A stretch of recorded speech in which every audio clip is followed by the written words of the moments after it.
very good day to all you patriots out there. Welcome back to Tall Ship Tuesdays. I'm Captain John Paul Jones. If this is your first time making our acquaintance, welcome aboard. Kindly watch the introduction video to help you get your sea legs. Today, we're back here with another story from our Young Patriots book. Today's story is about a young family of patriots just trying to celebrate Passover in the midst of the great siege of Charleston. This story is entitled A Seder Night in Charleston by Molly Perry.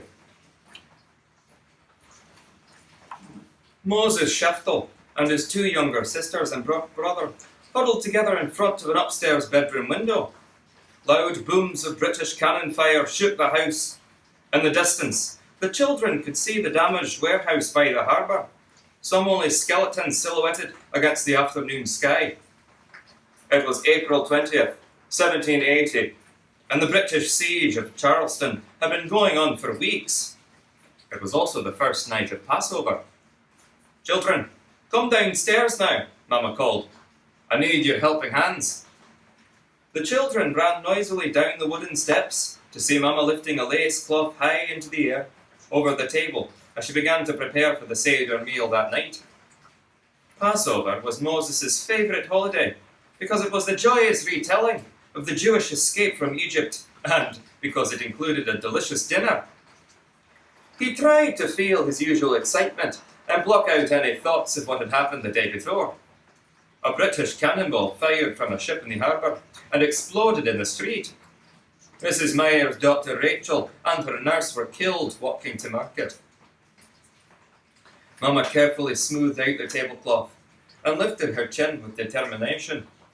"These are terrible times, but I promised Papa that we would have the Seder no matter what," she said.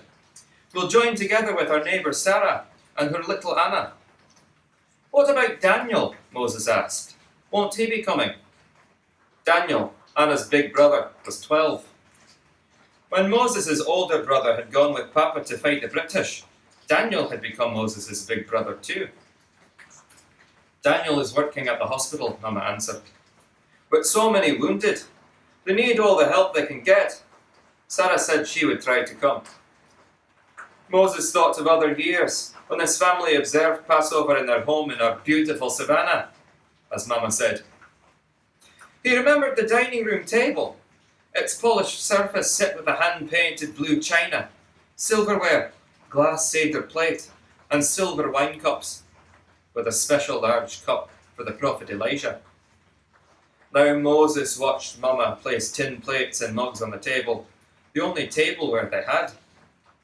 The china had been left behind when they fled Savannah, just ahead of the advancing British army. And there would be no roasted egg on the Seder plate to help them remember spring and the continuation of life. During the long British siege of Charleston, most of the hens had already been killed for food. Moses looked again at the simple table Mama was setting in the living room. If only Papa and his brother were there. He wouldn't care where or how they had their Seder. Mama took some worn napkins out to the sideboard and turned to Moses again. "I just remembered, Moses. Where is the letter you were going to write to Papa? The mail rider is leaving tomorrow. God willing, Papa will receive it even in a British prison." Moses ran upstairs to Mama and Papa's room and raised the lid of the large wooden trunk. There at the bottom, under some blankets and table linens, were 15 precious sheets of writing paper that Papa had bought from the stationer in Savannah. Paper was difficult to get in the colonies. Moses knew how fortunate he and Mama were to have even the few sheets left in the trunk. He took one sheet out, folded it once, and put it in his pocket. He could write to Papa in the garden after dinner. Then he went back downstairs to help Mama prepare for the Seder. When the sun went down, Mama lit the candles to begin Passover. Sarah, Anna, and Moses, and his younger siblings, watched the flickering candlelight dance across Mama's face as she said the blessing. "This is a celebration of freedom given to us long ago," Mama began. Moses thought about freedom for Papa, his brother, and so many others who were prisoners right now in the colonies. If only they could be free. Halfway through the Seder meal, there was a soft knock upon the door. Moses jumped up and ran to the door, opening it to Daniel. The older boy slipped into the chair next to Moses. His usually neatly combed hair was tangled, and his brown eyes looked tired as he began eating the dinner that was placed before him. "I can only stay for about an hour," he said. "There is much work to be done at the hospital." After they sang the songs to finish the Seder, Daniel leaned over and whispered, "Moses, please come back to the hospital with me. You can help too." "Me?" Moses whispered back. "What could I possibly do?" "Whatever they tell you, just come." "Mama would never let me," Moses said softly to Daniel. And then they realised that Mama was standing behind them. "It's too dangerous," Mama said, picking up some plates from the table. "The British siege guns fire at any moment inside the city." Daniel persisted. "But we have so many wounded since the British surprise attack at Brigand's Bridge, where our army lost its own and last escape route," cried Sarah. "Oh, for peace!" Daniel went on. "It'll keep Moses safe. I have a dark jacket, and so does he. I know all the back ways. We need him, only for a few hours." Moses looked at Daniel, then at Mama. "I have to go," he said. "I was too young to go at Papa, but this is something I can do. Please don't say no. I'll be safe." He ran to the door with Daniel, grabbing his dark brown jacket before Mama had the chance to stop him.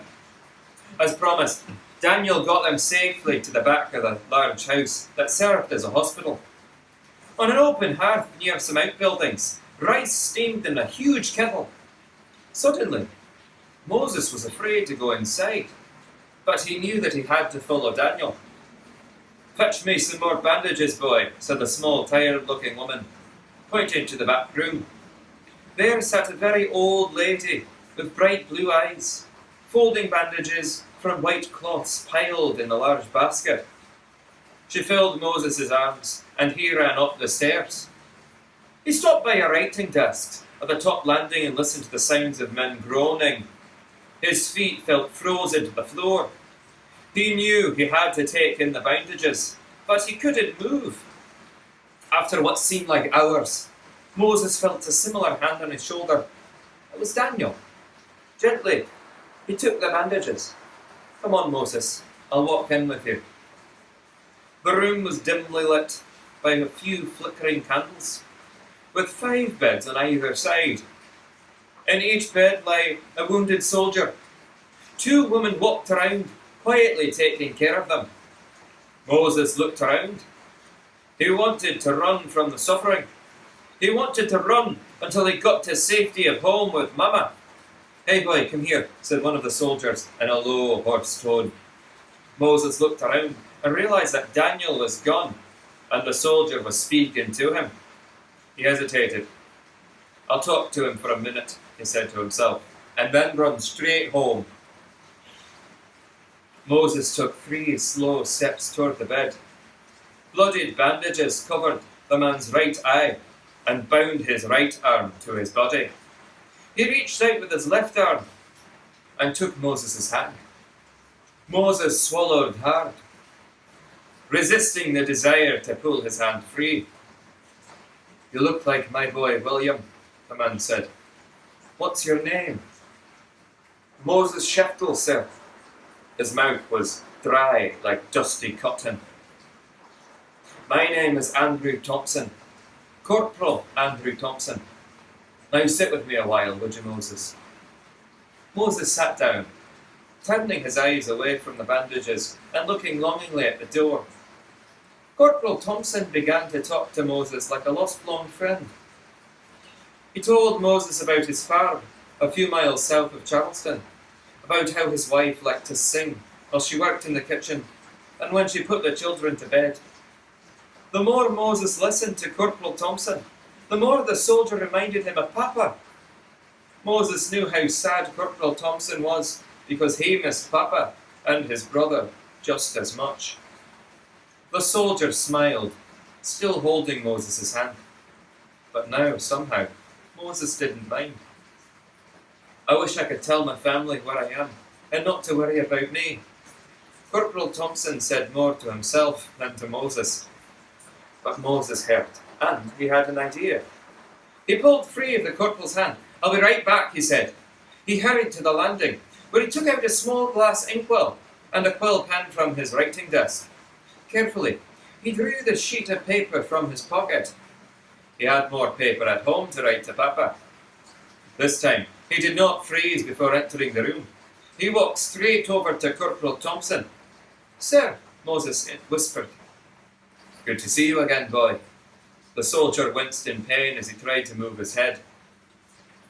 "I can write a letter to your wife and children for you." "I'm mighty obliged to you, Moses," said the corporal. For a long time, Moses carefully wrote the words that Corporal Thompson dictated to him. As he folded the finished letter, he could almost hear Papa's voice in his ear. Papa had said to him many times, "It is written that to save a single life is like saving the whole world. Remember this always, Moses." "Well, Papa," Moses whispered, "today I've helped a life, and perhaps someday I will save one." He went downstairs to find Daniel. "I am leaving now," he said. "Mama will be worried. I can go home alone." As he walked through the dark streets, Moses heard a hissing sound. A cat exploring the night? Another hiss, and suddenly 2 small figures. One larger than Moses, and the other thin and small, blocked his way. Moses recognized them as Tories. "What have we here?" rasped one. "A young patriot out and about." "What are you doing out at this time at night?" "I've been working in the hospital, helping with the wounded." "Think you're brave, don't you?" "Your father isn't, or else he would have escaped the prison camp when the others did, by swimming Musgrove Creek. My father is a prisoner with my brother, who cannot swim.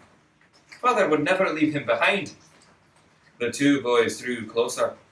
"Perhaps," said the larger boy,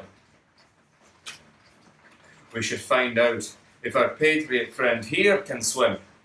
A toss in Charleston harbour would prove it." "Close to the British ships would be even better," added the smaller one with a chuckle. Swiftly, the boys grabbed Moses' arms, pinning them behind his back. Moses tore one arm free, but the boys seized it again. Moses, before he had any chance to bind his wrists, flung himself forward. The small boy lost his balance, and Moses struck the other one in the stomach. In the brief moment of surprise, he slipped out of their grasp and ran hard, dodging in and out to the shadows.